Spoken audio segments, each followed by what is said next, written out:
Hi, everyone. This is Imogene Nelson with Emerge and Prosper, coming in clean face, no makeup. But anyway, I am so happy to be here. I am so glad that you're joining me. So if you're just now joining me, please stay with me. I believe I have a word that's just for you. So I want to talk to you about emerge and prosper. What does all that mean? And if you're anything like me, I believe this is going to touch your heart. This is going to help you. So, emerge and prosper, when that was first given to me by God, it just, when I got it, I was like, Lord, what does that mean? Emerge and prosper, emerge and prosper. I didn't really understand. I didn't really get it. And, so like, when they first came, it was kind of like, well, I didn't really think too much of it because what I've always heard is like when people say, the Lord gave me something, they had this like, it was like they got this big master plan, and it was like almost the Lord that came down and wrote everything out for them right then and there and planted it all in their skull. It seemed like that to me. It's like when the Lord gives you something, it's like everything else is there at that exact moment. And so, but well, the reality of it is, it didn't happen that way for me. It was like I pondered it, like, well, what do you mean? What emerge and prosper, emerge and prosper, and then my flesh took over. Oh, the Lord is going to prosper me. Yep, Sister thought she's going to hit lotto. But anyway, it does not work that way. And so again, I kept praying about it, meditating. Lord, what does it mean? Emergent prosper. I say, Lord, I need a visual. You made me. You know who I am. I need a visual. Sure enough, God gives me this visual of this plant coming through this cement, through this crack. It was just dry, tough cement. And here is this plant that made its way through the cement, a beautiful green plant. And he showed it to me. I'm thinking, wow, that plant really had to struggle to get through all of that through the cement and everything. And where did it get the water from? Where did it? And then it hit me. Oh, that's what you want me to do. And he began to show me in my life the struggles that I had. And many of you don't know my story. But when I grew up in a very dysfunctional home, my mother she was an alcoholic. She was out there. She was one of the ladies of the night. I didn't know my dad. We didn't have PG&E. It was something no child should ever have to live through, the abuse, all of that. No child should ever have to go through what I went through as a child. And through all of that, I remember it's like something inside me. It's like I want something different. I just want something different. I didn't know what the difference was. All I know, we were in the projects. I didn't have no role models. The people that were around me were talking. They were not trying to lift me up. They were talking down on me, telling me everything my mom was doing and how she wasn't this and how she wasn't that. And so but I knew inside there was something I wanted to do different. I didn't know what that different was. And so I struggled, but I just kept moving forward. Okay, then, I went to school. I went to school to eat. Quiet as it all been kept. I didn't know that I was smart. All I know, I wasn't coming to school for weeks at a time. I come back to school, I can eat. I caught up on my work, and I just kept it moving. No one sat down and told me, that you was a smart kid. They just said you were dirty, and your mom was out there on the street. But so anyway, I just kept pushing forward, not understanding that I was pushing forward. I was really trying to survive. I was just really trying to just make it to the next day. And so anyway, the next day turned into moving forward. And then, I got pregnant with my son when I was a teenager. And I was like, oh, my son cannot go through the life that I had. And so I took my studies a little bit more seriously, and I graduated from high school. Being the first in my family to graduate. Then I went on to college. I got my degree in accounting, and then I went on and got my master's. Um, I am a certified teacher, speaker, and coach with the John Maxwell team, and a slew of other certificates. But I'm saying that to say that I was moving. I had to move through life, and I was moving through it, and I just didn't even realize what I was doing, but I was on the outside pushing through. Again, catch on. I said those are the things on the outside. I had to push through, and I was making it because I wanted to survive. Now, God is telling me in this merge and prosper that I had to emerge me, the real me, not the one that was trying to survive, but the me that He created, the me that had a purpose and a desire to do something. And He wanted me to emerge. But in order for me to emerge, as I was doing it on the outside, going to school and keep pressing forward, I had to deal with all the issues, the low self-esteem, from feeling like I wasn't good enough, feeling like I didn't belong in the room, feeling lonely when there was a bunch of people still around me. I had to learn to emerge from those things. And those things have kept me in bondage in my heart, kept me in bondage. I have made so many decisions based off of those things I didn't know because I was on this hamster wheel, going and going and going. And when you're on a hamster wheel, you're on autopilot. You're on autopilot. The pilot flip the switch. I don't know the switch or not, but anyway, flip something. And the plane just kind of guides itself and it flies itself. And there's nothing really involved. You're kind of just going along. It becomes this habit. Your brain is thinking about something else and you're just moving along. There is nothing intentional about what you're doing because you're just moving along.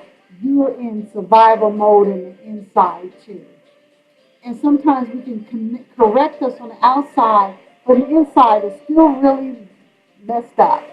And so that's what emerging and prosper is all about. It's about that peace that we all are searching for. Of course we want to prosper. We want to have the money. And I believe God wants us to have all those things, and those things are coming. But He wants us to first be healed. He first wants us to be at peace. So one day something happens to the money, you don't just fall apart. You're okay. You understand who you are and where you stand from. And it makes me think about Romans 12. He talks about, be ye transformed by the renewing of your body. The renewing of your mind, I'm sorry. But earlier in that verse, it talks about be a living sacrifice. Let your body be a living sacrifice, holy and acceptable to God. And it made me think about that. In order for you to be transformed, you have to be a living sacrifice. And you have to sacrifice. It's a sacrifice to jump off that hamster wheel. What if I get hurt? What if I don't have this? What if I don't have that? Or who's going to love me? Or they may think that I'm doing too much, or they may think that I'm being what is the word I'm looking for? Is being like I can't think of that word just right now, but you're just thinking too much of yourself. We go through all those things, but you got to get off the hamster wheel, and that's part of the process in the inside. Because all those hurts, all our belief systems that we have developed while we were a young child, a lot of our belief systems happens during that time. And when I really learned this, and God began to just reveal this to me, that all these things, yeah, you have all these accomplishments that you have on the outside, but the inside is where your true belief system happens. Let me give you a quick example. I was wondering, like God, like why does I just didn't trust God? Like everybody's saying, I trust God, I trust you, God. And the people probably cringe when they hear me say that. Oh, she didn't trust God. How could she say that? Well, I didn't. And I couldn't understand why I didn't. Because I loved him. Like, I just can't trust you. Like everybody else saying, again, people on the outside saying stuff they're not really doing, confusing the masses. Anyway, it was like, why did I trust him? But I wasn't in trust because all the men in my life, from a little child, all of them was abusive to me. So when it came to God, I said, God, the man, my belief system from my childhood was attached to that. So God said, I have to heal you, daughter, so you can see who I am, right? And so that's the beauty of it.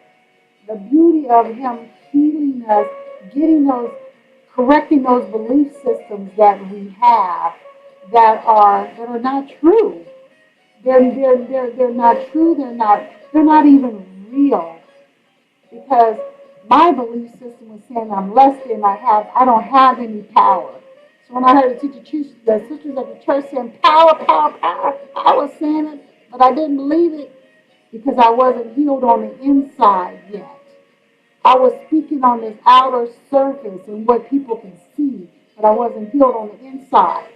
And so, again, coming into emerging and you're prospering, you have to deal with your belief system, your real belief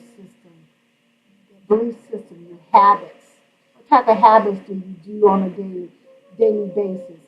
Sometimes you have to stop and think, what habits do I really have? You can think about the big general ones. When you think about, I get up every day at 5 o'clock, I get dressed. Yeah, but what other habits you're doing? What about the habits when you walk past a mirror? Oh, Jesus, I need to do something with that. Dang, I'm big. Or you allowing people to treat you really bad and say really mean things to you. You go, I deserve that. What habits do you just do? Those all a part of that belief system that you have, how you perceive the world. I can just tell you a quick story about perception. And I've been on here already 12 minutes, but bear with me. Just bear with me. I want to make this point. Okay, when you were born and they tell you about a dog, you see a dog, I tell you, they see a dog, right? First thing what babies do, they grab the dog's tail, they're yanking at the dog.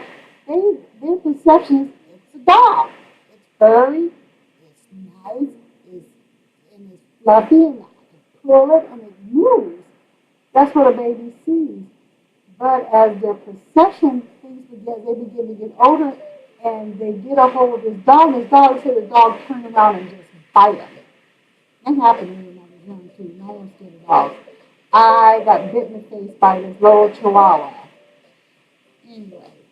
And so when the dog bites, the perception then turns to be dogs are mean, they're bad, they hurt. So when a child sees a dog, the next time it's like, it's scary. No matter what, the dog can be this cute little Yorkie, which I want, a little cute little Yorkie puppy that's probably harmless, but they will be so scared because that's now their perception of it. And sometimes our perceptions of the world is based on something that happened to when we were younger. We don't even know. Sometimes we can see a person, I don't even know why I don't like her. You really don't. You're speaking out of ignorance. You really don't know why you don't like her. That's just ignorant talk. You don't like her because you haven't stopped and learned what is that inside of you that's your own stuff, not the person you don't like, your own stuff, learning about what is it triggers that. And this is what Emerge and Prosper is doing. And this is what we're going to be doing, my seminars, my workshops, and even one-on-one coaching, because sometimes we do better with just having that accountability person kind of can help you to go through those steps at the pace that you are comfortable. And sometimes in the workshop, we get it, it's good, and we can kind of move forward. but I encourage you to sign up for my coaching sessions. But again, as we move forward with this, we're going to be talking again about emerge and prosper. How does your mind affect your action, which is going to affect your response to life? So if you're not getting the response that you are really hoping to get, or the response in how you're supposed to be moving forward in life, in your health, and how you think, then it's time to look at what is your belief system. And so we're going to be talking about those. I look forward to talking to you again. Again, I'm going to try to put some information about Emerge and Prosper down below. Again, the God's word is try. Um, but if not, you can always email me at emergeprosper@gmail.com, emergeprosper@gmail.com, and or go to my website, emergeandprosper.com, and go to contact me, put your information in there, and I'll be sure to contact you. So until then, have a very blessed day, and I will be talking to you very soon. Bye.